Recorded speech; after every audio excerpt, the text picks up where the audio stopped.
আমার হাঁটা দেখে মনে হয় বুঝিয়ে লাগছে একটু স্পিডে হাঁটতে আসি। স্পিডে হাঁটার পিছনে একটা কারণ আছে, কারণটা হচ্ছে প্রসাদ খেতে যেতেছি না, পেটের ভিতরে অনেক ক্ষুদা লাগছে। তো ক্ষুদা লাগলে তো একটু খিচুড়ি খাইতে হইব। তো সারাদিন একটু না খাই ভাবা ছিল, কারণ আজকে খাইতে হইব। কাম টু দ্য পয়েন্ট, সোজা কথা, খিচুড়ি খাইতে যেতেছি। আপনারা যারা যারা গেছেন না তাড়াতাড়ি যান, খিচুড়ি খান, খিচুড়ি একটু পর বন্ধ হয়ে যাবে। প্রতি বছর কিন্তু আমরা এখানে যে উৎসবটা হয় সেটা উৎসবের মহাপ্রসাদ দেওয়া হয় আমাদের যে উত্তর ভারতচন্দ্রনগর দ্বাদশ শ্রেণী বিদ্যালয় আছে সেই বিদ্যালয়ের প্লেগ্রাউন্ড অর্থাৎ মাঠের মধ্যে। তো এটা হচ্ছে আমাদের যাওয়ার যে মাঠ সেখানে, এখানে ঠিক স্কুলের সামনে একটা দুলাভাইয়ের কাপড় চোপড় নিয়ে বসে কি একটা হাসি দিল আমার দেখে, আমার তো মন ভরে গেছে। আহারে দুলাভাই কত সুন্দর একটা হাসি দিল। এটা হচ্ছে স্কুলে মানে মহাপ্রসাদ খেতে যাওয়ার যে রাস্তা, সেখানে একদম গরম গরম মহাপ্রসাদ, যারা যারা এখনো খান নাই মিস করছেন, খুব সুস্বাদু হয়েছে। ভালো লাগে না গ্রামের মধ্যে সবাই মিলে একসঙ্গে দেখা হয়, কথা হয়, সবাই মিলে কাজ করে সুন্দর একটা অনুষ্ঠানটাকে সুন্দরভাবে সফল করার জন্য সবাই সহযোগিতা করে। দেখেন যে কত মানুষ আইছে আজকে, বেড়াইতে আইছে, কেউ বাবার বাড়িতে আইছে, কেউ শ্বশুর বাড়িতে আইছে, নানা রকমভাবে তারা বিভিন্নভাবে বিভিন্ন জায়গা থেকে আইছে। একটাই কারণ, উৎসবে অংশগ্রহণ করা, মহাপ্রসাদ গ্রহণ করা, উৎসবের আনন্দ নেওয়া, কেনাকাটা করা, শপিং করা, সব কিছু মিলিজুলি হয়েছে। আসল ব্যাপারটা হচ্ছে মজা করা। মজা ছাড়া কোনো কথা নাই, জীবনে প্রচুর পরিমাণে মজা করতে বসে কথা। আর উৎসব মানে তো মজা, সেটা আমরা সবাই জানি। আজকে আমিও খুব ক্ষুধার্ত আছিলাম, কারণ সারাদিন একটু মানে উপাস ভাবা ছিল, যেহেতু খিচুড়ি খামো, মহাপ্রসাদ খামো, গেলাম মহাপ্রসাদ খাইতে বইয়া গেলাম, অসুবিধা নাই। এইটা হচ্ছে আমার থালা, আমি প্রচুর পরিমাণে খাইতে এসেছি, খুব স্বাদ হয়েছে। আমি শুধু খাইতে এসেছি। আর আমার সঙ্গে আমার একজন স্টুডেন্টও আসছিল, যার নাম হচ্ছে কালু, ভালো নাম হচ্ছে কিষান দেবনাথ। তো সেও গেল আমার সঙ্গে, আমার ভিডিও করে দিল। আর হে আমারে কয় যে আঙ্কেল তুমি শুধু ভিডিও করো। আহারে বাতিজা, আমি কইলাম যে এরপরে যে আমি ভিডিও না করলে তোরা দেখবি কেমন, তোরা তো দেখতেইব আমি যে ভিডিও করতেছি, দেখ অসুবিধা নেই, আমার দিকে দেখ, আমি সুন্দর ভিডিও করি। মানে তার মনে হয়েছে প্রশ্ন আমি শুধু ভিডিও করি, কিন্তু আমি ভিডিও কিনলেই করি, আমি যে ব্লগার সে কিন্তু জানে না, কত জানলেও কয় না আর কি শরমে। দেখেন যে সবাই কত পরিশ্রম করতে আছে, কত সুন্দর করে কাজ করতেছে। পানীয় জলে কিন্তু একটা ওয়াটার ট্যাঙ্কও নিয়ে আসে গাড়িতে করে, যেটা খুব ভালো।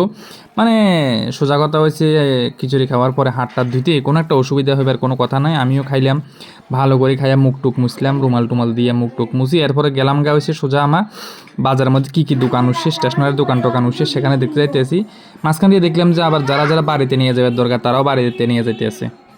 বাড়িতে নিয়ে যাও, কোনো অসুবিধা নাই, কারণ এগুলো তোমার জন্য রান্না করা হয়েছে, তোমার জন্য মহাপ্রসাদ, তোমরা বাড়িতে নিয়ে যাবে, সবাই মিলে খাইবে, কোনো অসুবিধা নেই। হঠাৎ করে একটু কীর্তন দেখতে গেলাম, কারণ খাওয়া দাওয়া শেষ করলাম, এখন দেখলাম একটু কীর্তনটা দেখে বাসুন যেটাই বলুন না।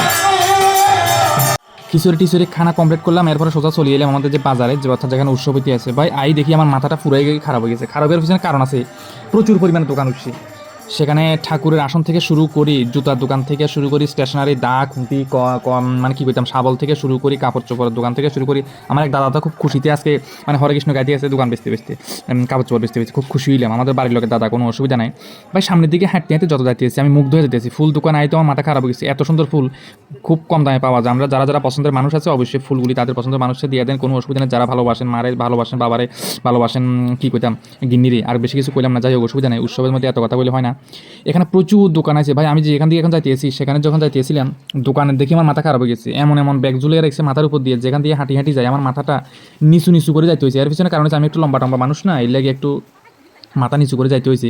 তো মাথাটা নিচু করে যেতে গেলে একটু অসুবিধা হয়, যদিও প্রচুর দোকান, কাস্টমার কেমন আইব বা মানুষ কেমন আইব সন্ধ্যার দিকে মনে হয় ঠেলা দিব মানুষের, কারণ সবাই গ্রামের মানুষ না, একটু কাজ নিয়ে সারাদিন ব্যস্ত থাকে। তো সবসময় কি আর সকালে এসে মানে আইয়া বইয়ে থাকুন সম্ভব হয় না। তো বা এখানে ঠাকুরের ফটোর দোকান দেখলাম খুব সুন্দর, রাম ঠাকুর থেকে শুরু করে কৃষ্ণর অনেক কিছু আছে, দুর্গা, লক্ষ্মী, সরস্বতী, কার্তিক, গণেশ, প্রচুর দোকান প্রচুর। মানে এক কথায় গত বছর যে পরিমাণ দোকান আছে এই বছর মনে হয় ডাবল হয়ে যাবেন। ডাবল যদি না হয় কম হতো না, কিন্তু গত বছর থেকে 1.5 গুণ দোকান আছে।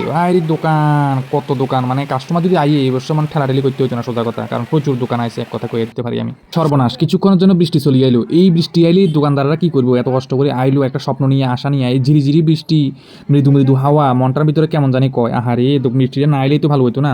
হঠাৎ করে আমাদের গ্রামের মধ্যে ট্রাফিকের সঙ্গে দেখা হয়ে গেলো। ভাই ট্রাফিক আজকে খুব গরম, সোজা কথা ট্রাফিক কিন্তু কড়াভাবে কন্ট্রোল করতে আছে আমাদের গ্রামের মনু মিয়া। আজকে ট্রাফিক সাহায্য কোনো অসুবিধা নাই, খুব কড়া আছে আজকে, এমন বাসে দিতে আছে বাসের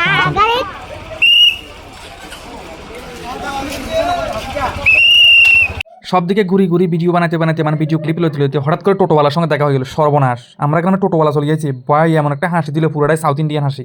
আমি তো দেখি পাগল গেছি সোজা কথা। তো একটু কথাটা কইলাম, সৌজন্যতা দেখাইলাম।